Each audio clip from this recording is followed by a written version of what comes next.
Hi, I'm Jody Hagins. Welcome to Template Metaprogramming with an emphasis on type traits, part one of a two-part tutorial. So first, intended audience basically is beginner to intermediate.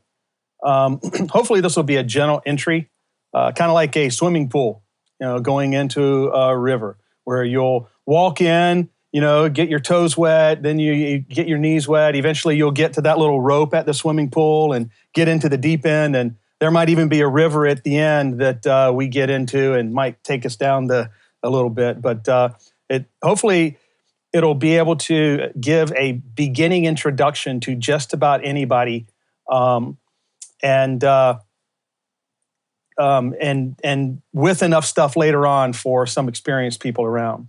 It's not necessarily a talk geared for beginners to C++, though novices to C++, I worked hard to try and make sure that novices would be able to follow along, because there's not a whole lot of stuff available on this type of forum for introductions to this stuff. One of the motivations is I was speaking with several people who've been programming in C++ for 20 plus years.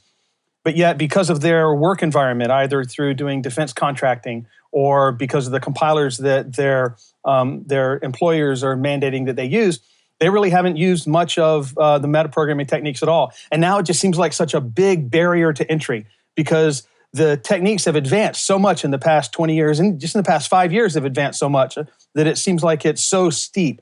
So this is intended to be an introduction for that. The type traits have been around part of the standard library for 10 years, but the fundamentals have been in use for about 20 years.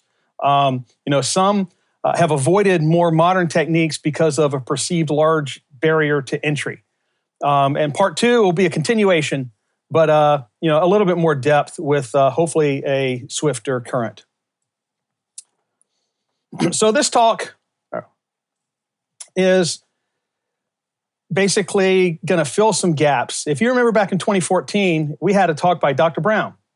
Sorry, not that Dr. Brown. This Dr. Brown. And he gave a great tutorial talk on C++ template metaprogramming, a compendium.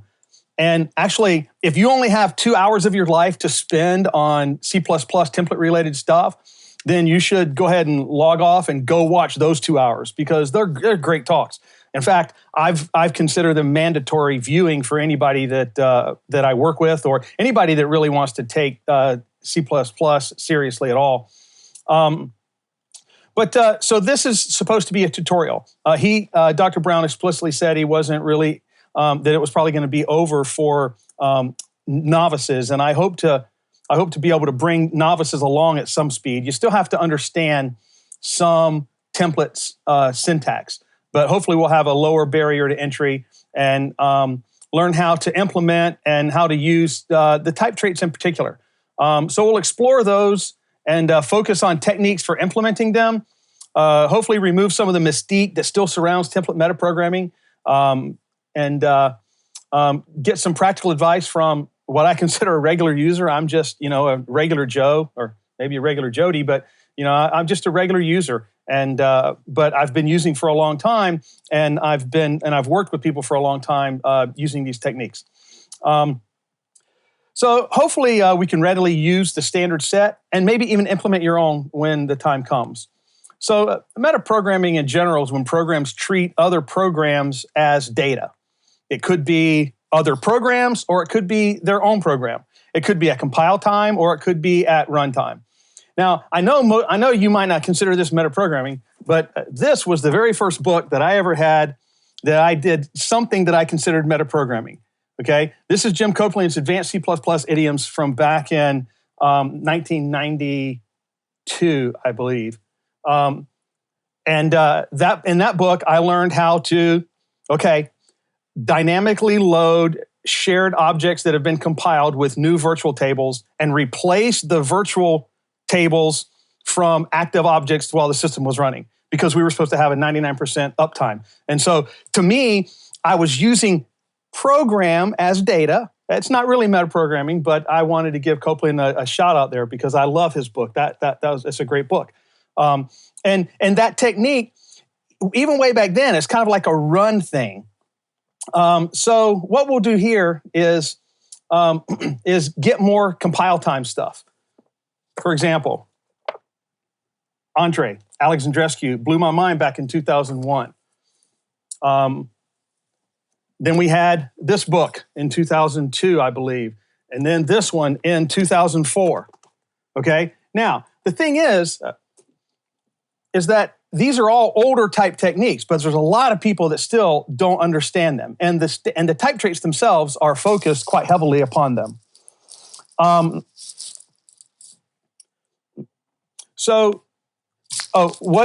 see a question here. What do I think is the most steep barrier to entry in TMP? I think the hardest thing to grasp in general for newer people is that it's kind of a paradigm shift. There's been a lot of work lately to try and make metaprogramming more look like regular functional programming. And Louis Dion has done some great work in that regard, so have other people. But in general, when you start dealing with types and using types as data, that's just a new paradigm for people. LisP had metaprogramming built in as first priority as part of the language, but C++ really didn't. And people coming to it really have a hard time with just that concept in general. And so they tend to shy away from that that I found. So we'll discuss a wide array of techniques. And in this tutorial, hopefully I'll shed some light on some of these idioms. So why should we care about this in general and type traits in particular? Look at this right here. In 2000 is when type traits came about. So it's not like I'm going to be even talking about new whizzy-banging things today. If you're new to C++, or if you're new to metaprogramming, or if you're new to type traits, then this will be a great introduction for you. But if you've been around for a while, you've probably used these things because they've been around since 2000. But each new standard library employs more and more metaprogramming techniques.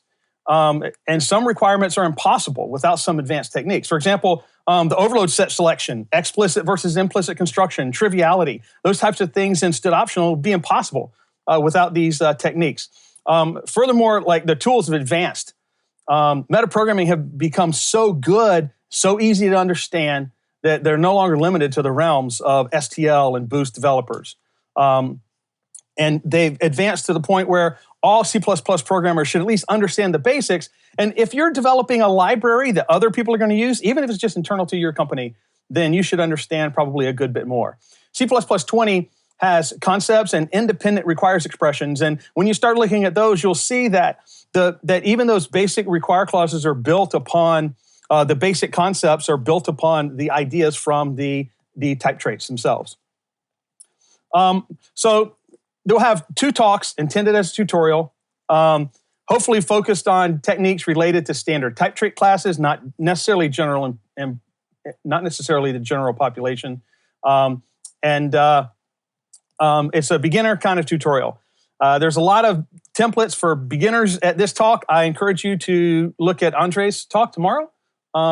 He has 2 talks on templates in the Back to Basics program. And there'll be lots of small code examples. I tried to make the fonts big enough. Hopefully you'll see them. A number of special considerations about types. To write programs where your data is type, you need to consider a lot about the type system. The type system is a little bit finicky. And so, our mental model of the type system can be finicky. The type system actually is quite robust. And I'll try to answer questions periodically. So the first thing we want to talk about is metafunctions. Traditional metafunctions, traditional functions have 0 parameters or more, and they have a return value or void, similar to what we see right here. Now, the mechanism for returning a value from a function is the return statement. The compiler can actually enforce this. The compiler can enforce how you return, what you return, and whether you've returned or not when you said you were going to. There's really no alternative. I mean, we have out parameters, but other than that, there's really no alternative to returns. A metafunction is not a function. It's a class, a struct. I'll probably use those 2 interchangeably, understanding that there's actually a subtle difference. And And since metafunctions are not part of the language themselves, they have no formal language support. They exist purely as an idiomatic use of the existing language features. Now, since their use is not enforced by the language, their use has to be dictated by something. And that something is our conventions. Now, over the years, the C++ community has created a common set of standard conventions. And actually, those conventions really harken back to the work that the guys did on the boost type traits. Most of the conventions that we have now come pretty much directly from that work. Now, metafunctions are not functions, they're classes. And technically a class with 0 or more template parameters and 0 or more return types and values. The convention is that a metafunction should return just one thing, just like a regular function. And the convention was developed over time, so there's plenty of things that you'll see in the wild and in the standard library, and there's plenty of type traits and things that you'll see that you'll wonder about these metafunction things that don't necessarily follow this convention. A lot of times it's because it was before the convention was formalized, and so there was a lot of competing things, just like there's competing standards. More modern metafunctions do follow this convention, however, and we're going to follow that convention. So how do we return from a metafunction? Well, if you're going to return a value, basically we're going to expose a public value named value. And if we're going to have a type-based metafunction, we're going to expose a public type named type. Now, here's where we get kind of a difference between the concepts of regular functions and metafunctions. A regular function always works in C++ on some form of data, and it's always going to return to you some piece of data. These metafunctions, we have value metafunctions that have values similar to what you're used to, and then we have metafunctions that work entirely on types, and they yield back some type to you. And so both of those are returned through exposing these public members of a class. So a value metafunction is kind of like a simple regular function. Let's look at one, the integer identity function. It's a very simple regular function. You pass in an integer and it's going to spit back what you gave it. And a simple metafunction for identity. We'll call this the int identity metafunction. And we'll see that it's not that much different. You return a value by having a static data member called value, and it has its return value. You can see with the red squares, that's where the function or the metafunction is returning its value. And in the purple is where we are getting that value. It's where we're calling the metafunction. Now, this convention needs to be adhered to, because if you give your metafunction some other name, like my value, or you decide to make it value with a capital V, it's not going to work well with others. So let's look at the generic identity function. This is just a function that'll be an identity for any type. You give me a value of any type, and I will give you that value back. We can create a generic identity metafunction as well.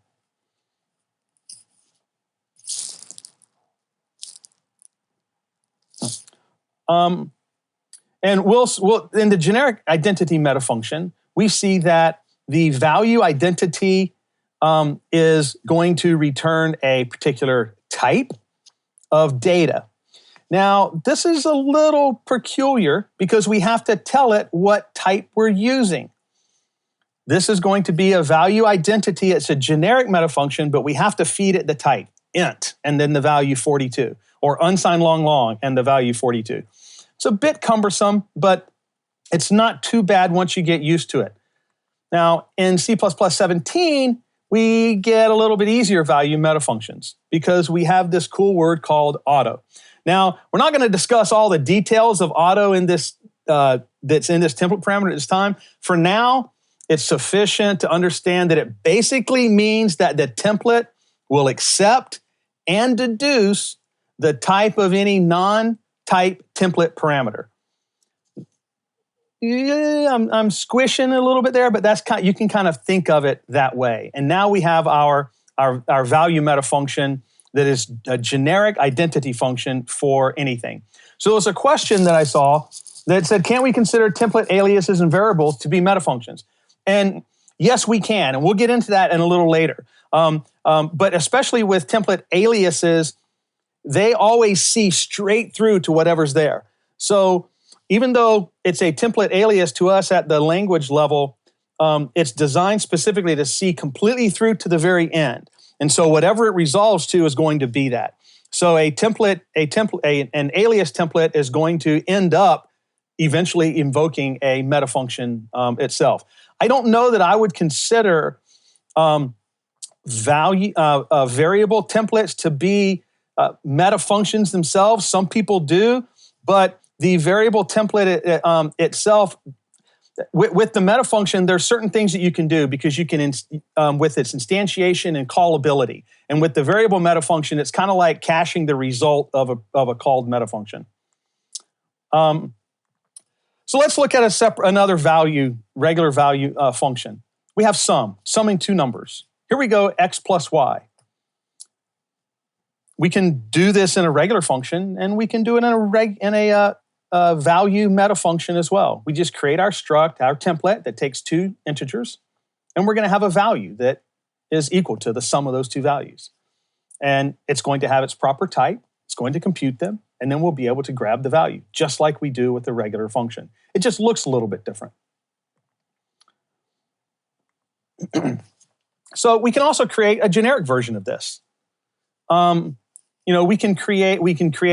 have two different types, x and y, in our template, our function template, and it can take any of those two types and it will add them up, as long as the plus operator is valid for those two types. If not, then we'll get a compiler error. Similar to the sum meta function here. It takes two separate non-type template parameters. They can be different types, they can be the same, and it'll automatically deduce the return type value based on the operation that you've assigned it.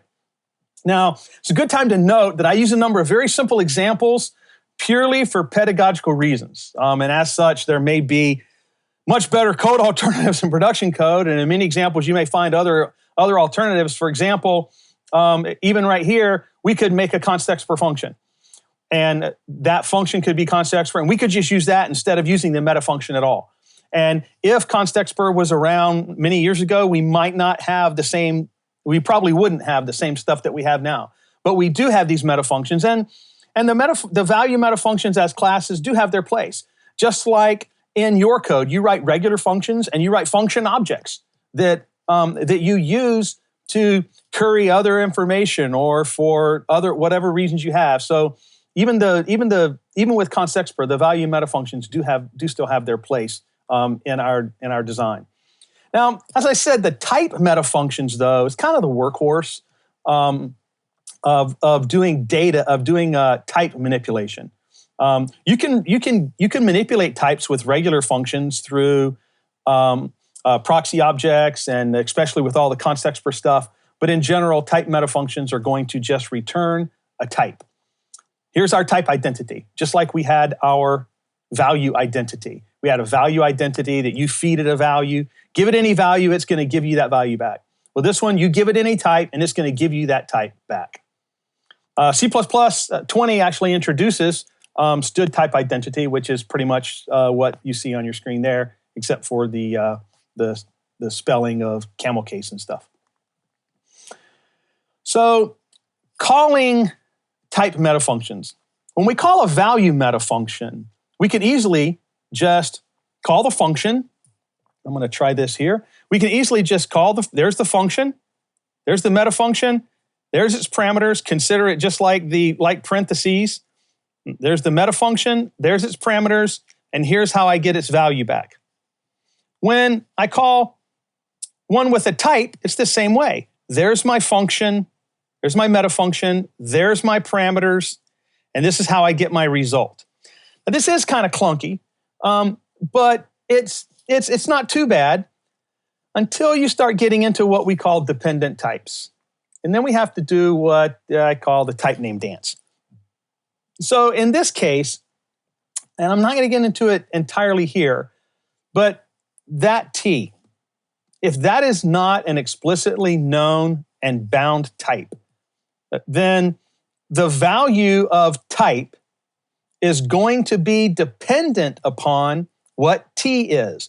Remember, these are templates.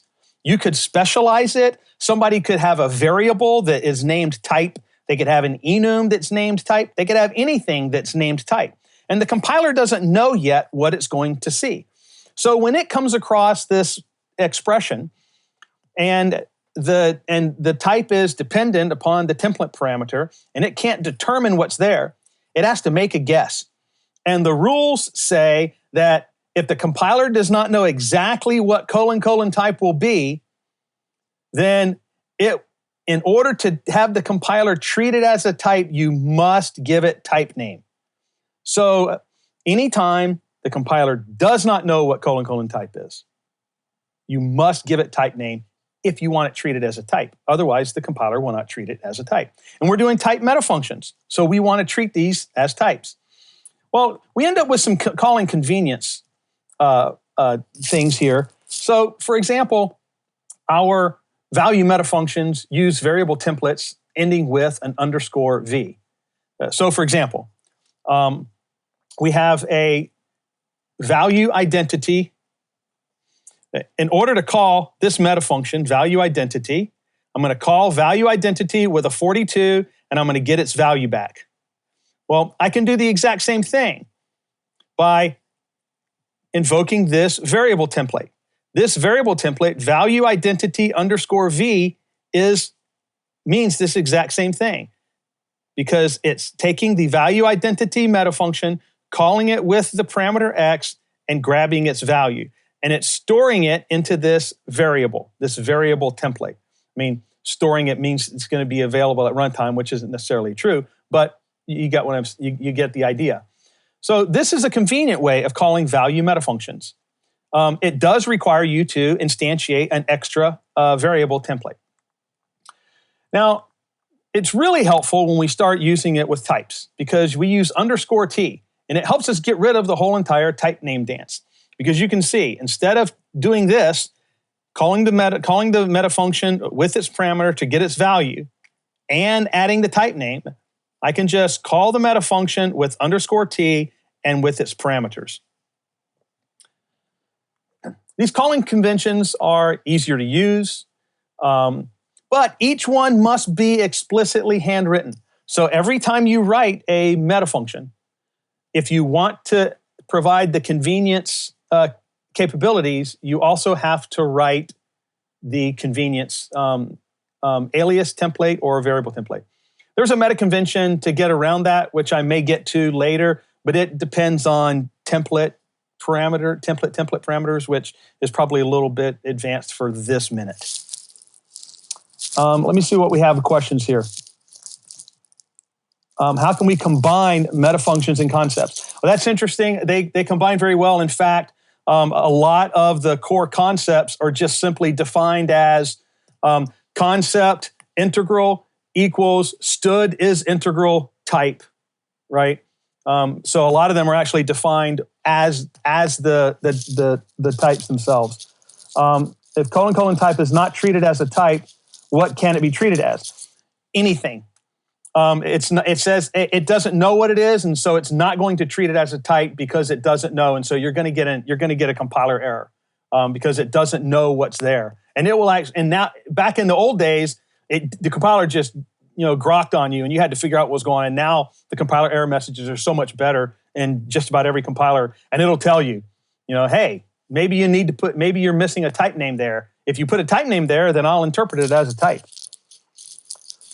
How is using auto in the template parameter list different from using type name with class template argument deduction?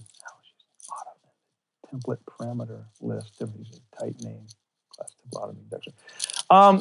Yeah, so I really don't want to get into too many of those details there because it's but the auto in the template parameter is telling, it's a non-type template parameter, and it's telling it, if you pass me a non-type, a bool or an int or a long or an enum, you pass me one of those, I'm going to automatically determine which one it is, and I'm going to know what the type of that data value is. And that way, it'll automatically determine that for you, and you don't have to specify that.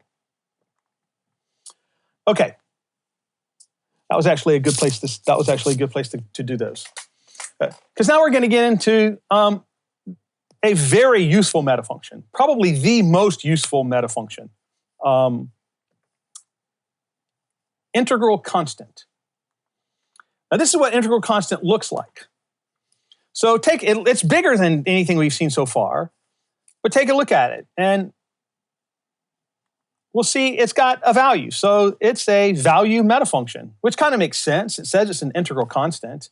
And we see up top that we've got the class T and the TV. I mean, I copied this directly out of the standard, I believe. I copied it directly from somewhere because I didn't want to get it wrong. But it's got a value, but it also has type.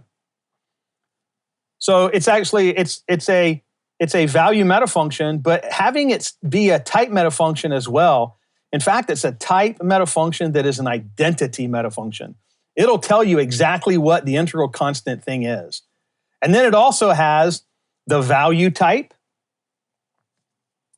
the type of the value that's there. And this right here is an implicit cast. So if I have an instance of an integral constant, I mean, an integral constant is just a class. It has no data. You can create these things and pass them around and do math with them.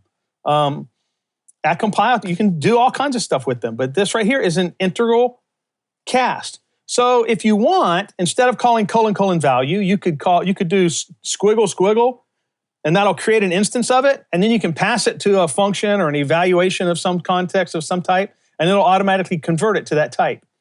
And this one down here allows it to be created as a functor, so it has a call operator.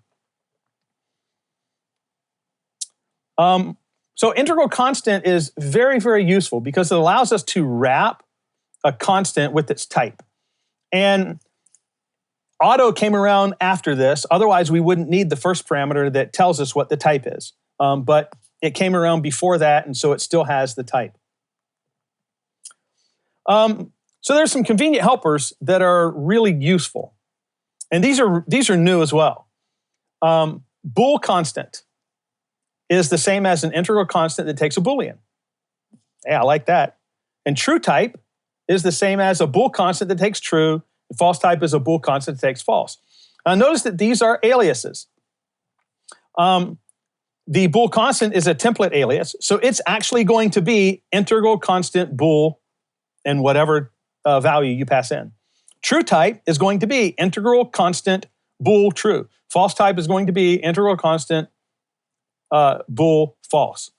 Now, false type and true type are going to be metafunctions.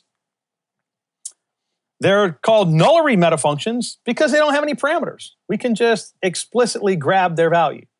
But they are still metafunctions, and very useful ones at that. So let's look at the standard type trait requirements. In the C++20 standard, it says the Cpp17 Unary Type Trait. So it makes me chuckle every time I see it. I don't know why. It's kind of funny that in the C++20 standard that's what it's called. But that's because the direction that things are going is very, very different from C++20 and going forward.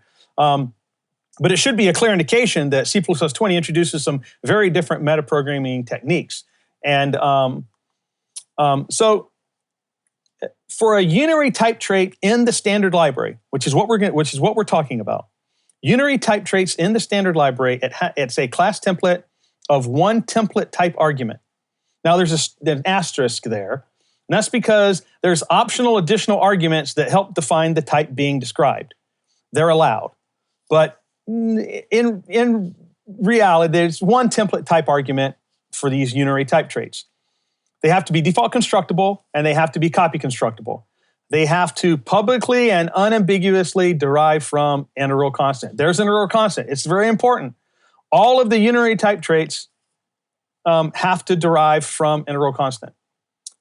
The member names and the base characteristics shall not be hidden and shall be unambiguously available. Basically, this means if you inherit from it, you can't hide any of that stuff. You got to let all that stuff be available publicly for the standard traits. So they have also this binary type trait, which is the exact same as the unary type trait, except it has 2 template parameters. And then there's these transformation traits, which take a template type argument. And again, it could have extra ones that help define the type. It's got a publicly accessible nested type named type. This means that there's going to be you have to have a type named type. So this is kind of remember I said these were conventions that were generated by the community? These are now these conventions have become standardized, at least for the type traits that are in the standard library. You can write your traits however you want, but I advise you to write them in the same manner. That way, all user code can use them in the same way. But there's no default copy constructible requirement. There's no inheritance requirement. Basically, it's a class template, takes an argument, and it's going to have a type. That's really all you can assume about those traits. I want to say something about undefined behavior. Partly because what's a CppCon without CppCon talk without talking about undefined behavior. But really, the standard is pretty clear. It says, do not specialize any of these templates. Now, in previous standards, the wording was, according to some people, a little bit vague, but it's always been pretty clear that unless they tell you you can specialize something, don't do it. And they explicitly come out and say that your program is going to have undefined behavior if you add any specialization for any of these templates, unless it's explicitly told that you can do so. The only one I know of that you're allowed to do that for is common type. And all the rest of them, don't do it. There's reasons. Number one, yeah, okay, it's undefined behavior. You don't want to mess with undefined behavior to begin with. But people are depending on the definitions of these types in order for them to be the same as what the standard requires. Because third-party libraries, your code, they're going to be depending upon these types to behave in the exact same manner that they behave in. If you go and start specializing is integral, you're going to break stuff because the definition in the standard says that there's 14 specific type traits that every class belongs to exactly one of those. And if you add one to it, it's probably also going to be part of class, and you're going to break something. Okay. Other sets of undefined behavior. Be careful when using incomplete types. Now, these type traits, they allow you to use an incomplete type, but only if when you use an incomplete type and you use the complete type, you'll end up with the same result. If you ever could instantiate a type trait with an incomplete type and instantiate the type trait with the complete type, and they would ever give you different results, then that's going to lead to undefined behavior. Now, you have to understand that the compiler is allowed to memoize these instantiations. So the very first time it sees an instantiation, it can record that and keep it forever and ever and ever. So if you have something that is different when it's incomplete, and then later it sees the complete version, then you're going to have who knows what. That's why it says it's completely undefined behavior. Okay, so this is a good place to, I thought there was another question, but I guess it went away. All right, so let's talk about specialization. And we're going to do this by attacking some of the type traits themselves. The default one, this is kind of like a hello world, right? Is void. This is going to be a value meta function, and is the type void? And it's either going to yield true type or it's going to yield false type. And the way we're going to do this is we're going to do this through specialization. Now, maybe you've seen specialization before, maybe you haven't. Maybe it's one of those things that kind of makes you go grok in the night. But we're going to look at specialization in depth today in a lot of different areas because there's a lot of different subtleties. But in general, every time you're gonna have a specialization, you're gonna have a general case. What's called your primary template. And in our case, we're looking to see, is something void? Well, most of the things aren't void. So we're gonna create is void, and it's going to return false type. And if this were a test, we could implement is void as false type, and as long as we were okay with getting 90-something% of the time correct, then we could just leave it like this, because almost all the types aren't going to be void. But that's not what we're trying to do. We really want to catch the specific cases. So we're going to have an explicit specialization for our special case. Now, our special case is when the type is void. Now, if you look here, right beside the template, you see the angle brackets. The angle brackets are empty. That means that this is a full or an explicit specialization. We're going to specialize this template. Remember, a template is just it's a cookie cutter for stamping out types or functions or aliases or variables. And what we're doing is we're saying whenever you see a special type, in this case void, don't use the general one, because that's the one for everybody else. But when you see this special type void, I want you to do something else. And that's what this specialization is saying. The empty angle brackets mean it's an explicit full specialization. And then we take the type that we're specializing for and we put it right there, the void. And in this case, we're going to return true. And so these static asserts will be fine. Static assert is void of void, and static assert not is void of an int. And you notice here, I used the curly brackets here. I did that specifically to show you how the implicit conversion works. So I'm calling is void. It's returning to me a type. It's returning to me an instance of a value metafunction. I'm instantiating it, and then it's being implicitly converted to a bool, which static assert is using. Okay? Why does is void return true type, false type instead of the true, false values? Oh, that's actually a great question. And the reason is because it's a metafunction, and we're returning the true type, the actual type of it. So let me back up here. So is void, first off, if you remember, the standard said that every single unary metafunction had to inherit from a integral constant. And false type and true type are integral constants. False type is just integral constant bool false. True type is just integral constant bool true. Now, so the standard says that these metafunctions must inherit from one of those. And the reason is because if all we did was just return a truth value, where is your type? You don't really have a type to manipulate at compile time. You can have a context per variable that has a value of true or a value of false. But what we're trying to do is these are metafunctions, right? So is void is not returning this true type. Is void is inheriting from true type. And true type already has. I wonder if I can go back.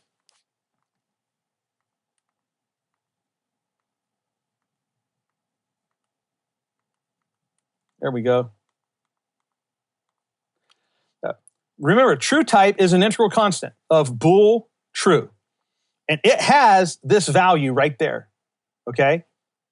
So when we inherit from true type, we're inheriting from integral constant bool true that has this value member that is going to be set to true. It's right. And then you're going to know its value type is going to be bool, and that its internal type is going to be the integral constant. But that's where you get the value.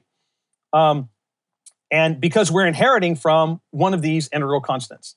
And that's what all of these metafunctions, all these unary type trait metafunctions inherit from either true type or false type. So I can get back to where I was. Yeah, so is void, it's not returning true type. It's inheriting from true type. And then when it gets called with : value, then that's the return. So when you want to call it, even like here, with is void, angle void, curly brackets, that's instantiating one of those things, and it's and it's using the implicit conversion operator to turn it into a true.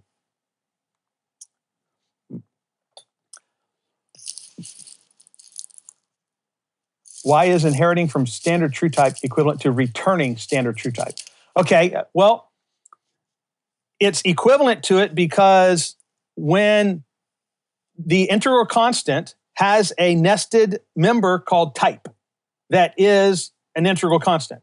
So if you inherit from true type, you're going to inherit from integral constant bool true, and the integral constant bool true is going to have a value that is a static value that's a Boolean, and it evaluates to true.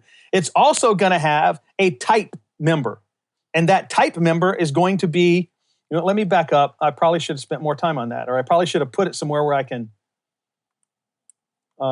can get to it easier.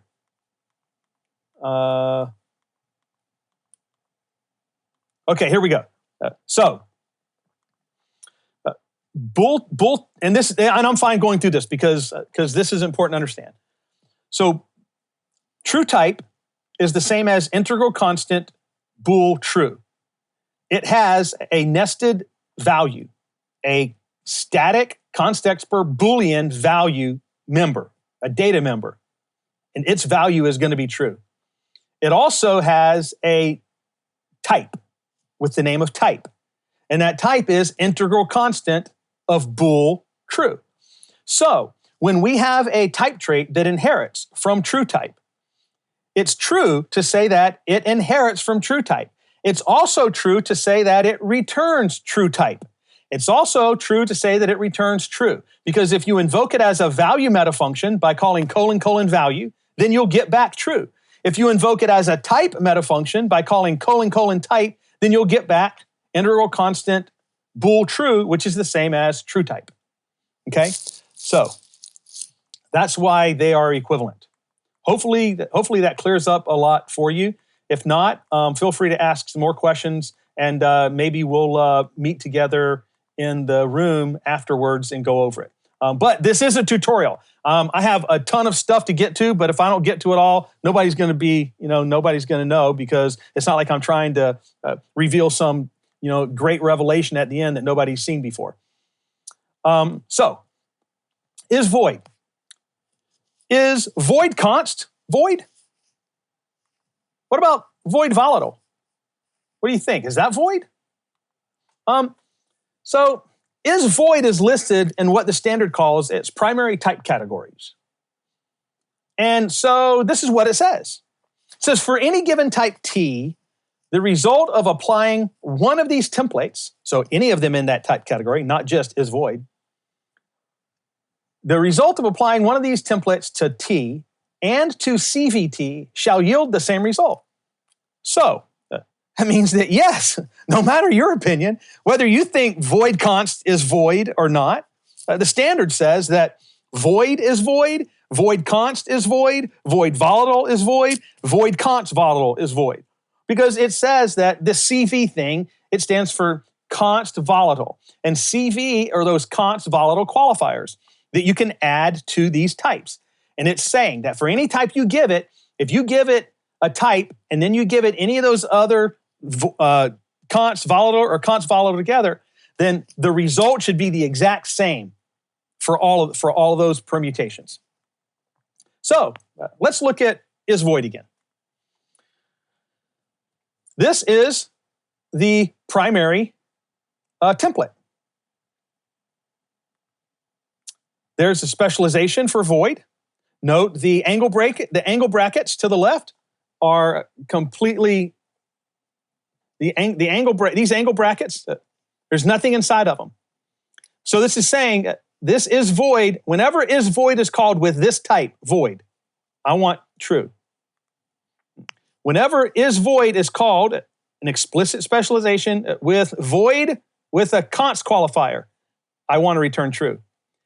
If ever I have an explicit specialization, or this is an explicit specialization saying that anytime I have is void with void that also has a volatile qualifier, I'm going to return true. An explicit specialization, I'm doing this over and over again to try and hopefully get this in your empty angle brackets, explicit specialization. Is void void with both const and volatile is going to yield true type. Okay? Now, let's look at a transformation trait. Remember that I showed you the rules for unary traits, binary traits, and transformation traits. Transformation traits are what they call their type metafunctions. So the formal definition for remove const is that the member type def type, so in the metafunction it has an internal type. It says that's going to be the same type as T, except that with any top-level const qualifier been removed. So that means that if you feed remove const, void const, you're going to get back void. If you feed it void, you're going to get back void. If you feed it void volatile, you'll get back void volatile. If you feed it void volatile const, you'll get back void volatile, right? Probably should have just done this. Remove const int is an int. Remove const int is an int. Remove const volatile int is a volatile int. Remove const int star is an int star. Remove const int star is an int star. No, not really, because it's just a top-level const qualifier. And unfortunately, having our const on the left kind of is misleading here because that doesn't mean top. Top is on the right. So really, this is what it is. Remove const of const int star because it's a pointer. So it's a pointer to a const int. It's not a const pointer, right? And so you have to understand this when you're dealing with types. This is a pointer type. So the top level qualifiers, the const and the volatile, those are attached to the type itself. And if it's a pointer, then they should be attached to the pointer. So in this case, we've got a pointer to a int const, or a pointer to a constant int. So there's no top level const to remove. If we write it on what they call east const with the const on the right, then it's a little bit more clear on how those work because you read these types from right to left. So int const star const, that one is int const star, right? Because the top level const now modifies the pointer. And so it gets removed. And so now we have int const star. Or if it's int star const, the top level const gets removed and we've got int star. Okay. So the member type def names the same type as any top level const qualifier with it being removed. So here's our primary template. Do nothing if there's no const. This is basically, we're going to try and implement this. Okay. So we're going to do specialization. And our primary template says, do nothing if there's no const. Our partial specialization, and I'm going to bring this up. So our primary specialization, our primary template says, do nothing if there's no const. Right? Because if there's no const there, I don't have to remove it. And remember, we're inheriting here from type identity. This is not a value metafunction, and this is not a requirement. This is just something I'm doing to kind of show you about how this inheritance works from these types. But according to the standard, all you have to do is expose a type, which we are. We're exposing a type here because there's the type here. We're inheriting from type identity T, which has a type T. And so it's being exposed. And that's really all the standard requires. So the standard can implement these through inheritance, or they can implement them through saying that a type is there. That's all you really need. The partial specialization, and note, I spent all that time last time harping on the fact that the angle brackets were empty. It meant an explicit specialization. This time the angle brackets are not empty. So we know this is going to be a partial specialization. It's not giving the full exact type. A full explicit specialization means that you're gonna tell them exactly everything that's in between these brackets. But a partial specialization means that what's in these brackets, you're gonna tell it part of it, but then it's gonna deduce the rest based on the type that's passed in. And so in this case, we end up with the partial specialization being any type T. We'll take anything. Anything you want to give us whatever you want. If it has a const amongst its mix, it's going to match this specialization. Now, the way that specializations match is that the compiler looks and it says, hey, which one matches the best? Which one is the closest to what I'm looking for? And in this case, it has a const. So it would actually match the primary template, and it would match this one. But because this one is more specialized, this is the one that it's going to return. Okay? So it's a partial specialization. It tries to match all the stuff in there, and it's just going to say, if it has a const at all, then it's going to match that one. The other one will be matched, but the compiler will choose the one that has the best match. So in this case, if we look, we see that the T const, that's where we are. The const is going to match, and the T part is going to get pulled out. And then the T is going to be passed to the type identity. So if this were int volatile const, or just say int const, the const would get pulled out, and the int would be left in the T. So it's not exactly the right way to think about it, but it's good enough for just about most of the things you'll ever do.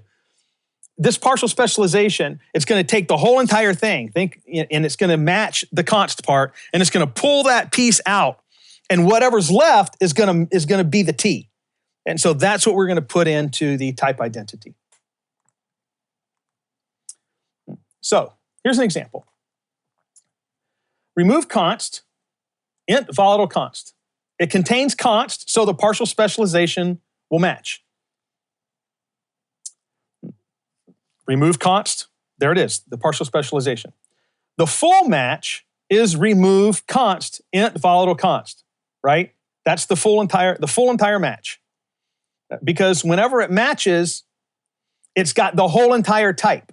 So the whole entire type is int volatile const.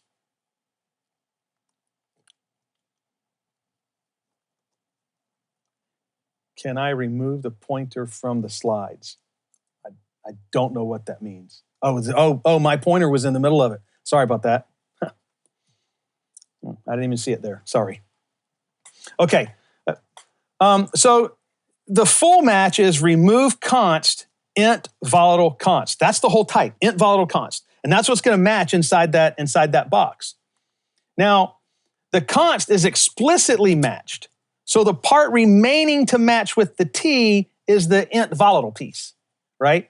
So the blue part is going to turn into the green part, which is just the T. And so we inherit from type identity int volatile. Okay? And that means that the return type will be int volatile. Okay, this probably, I see a question, this will be a good to take it. Is explicit specialization a synonym for full specialization or full specialization? I use those two interchangeably. To be honest with you, I don't know that the standard uses them interchangeably, but I can't imagine that it doesn't. Or maybe it uses one or the other, and I can't remember which one the standard uses, which one I use. But yes, I'm using them interchangeably. Okay, so this is my favorite type metafunction. So we just looked at specializations, right? At partial specializations. This one, oh, I shouldn't have done that. So this is conditional. Now, this is going to transform a type, and you're going to get one or the other. It's basically, think of it as like an if statement. In regular programming, you have an if statement. If some condition is true, then return X. Else, return Y.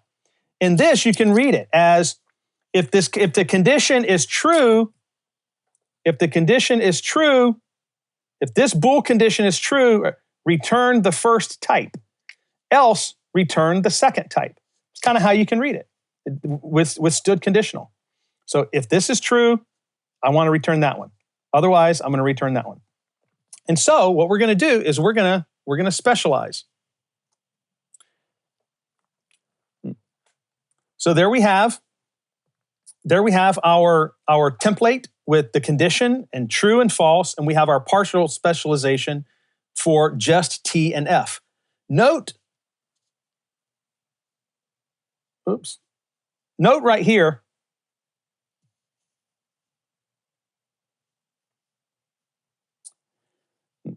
sorry about that, I hit the wrong button.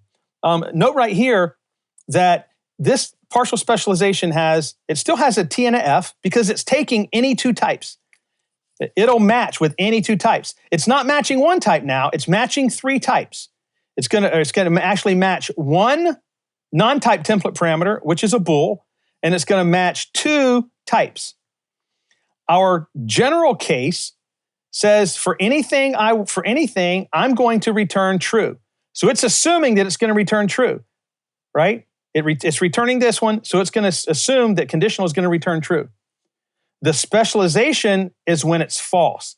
And that's why we explicitly say, when this type is false, I want to return the second type that you give me, which is F. So in here, conditional. If is void, I should return int. And that's what this is saying. Int should be what's returned. If this is not is void, which it's a char, so this one's going to be false, so it's going to have that specialization. Okay? So it's a way of returning a type based on a value. Let's see, more questions. Well, let's start on the primary type categories.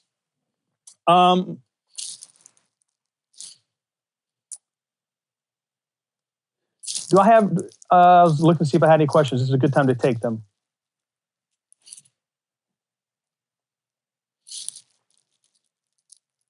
I think I'm on a 20-second delay or something, so I'm going to wait for a few seconds to see if I have any questions. Because if I have them, this will be a good time to take them, and then we can start here on the next go round because it's already close to time. Can all type traits and type traits be implemented using standard C++, or do some of them, maybe niche ones, require compiler intrinsics? That's a good question, and we'll actually get to that. But yes, the answer is that not all of them can be implemented with straight C++. The compiler has way more information about the type system and about what's going on than is exposed to the programmer through the language, though it's gotten much, much better. Actually, we'll see an example later on where we must have compiler support. I only put it in there for this reason, so maybe I'll just skip right through the slide. In that, so is union, you need compiler support. And I put it in like as a slide just to mention that there are some things you have to have compiler support for. Now, what's happened is that nowadays, just about every type trait is implemented with an intrinsic because it's much more efficient for the compilers to implement the type traits with these intrinsics. But there's still older compilers, and depending on which compiler you have, that actually still implement them traditional ways, and they only implement the 3 or 4 or 5. I think there's probably 4 or 5 things that must be implemented by the compiler, and everything else can be implemented within the construct of language. Will you be covering good and bad use cases for template metaprogramming? Maybe, depending on what you mean by that. There are some obvious bad cases in that if you're not following the conventions, then that's bad. I think what you mean are probably like maybe just willy-nilly things. And maybe you can give me a little more example on that about good and bad. I will be covering good use cases. I will be showing you, kind of the convention norm of how to do things. I'm not going to spend too much time showing you wrong things. Typically, when you do that, they learn even more wrong things that they could do. But if you have specific questions about what may or may not be good or bad, then ask them in between the break, and I will be glad to answer them in the next session. So I think that's it. Unless there's any other questions, that's the last question on there. So I think that's it. Thank you very much. I apologize for the mouse pointer, and I apologize for going backwards in the slides several times. Hopefully next time will be better. Thank you.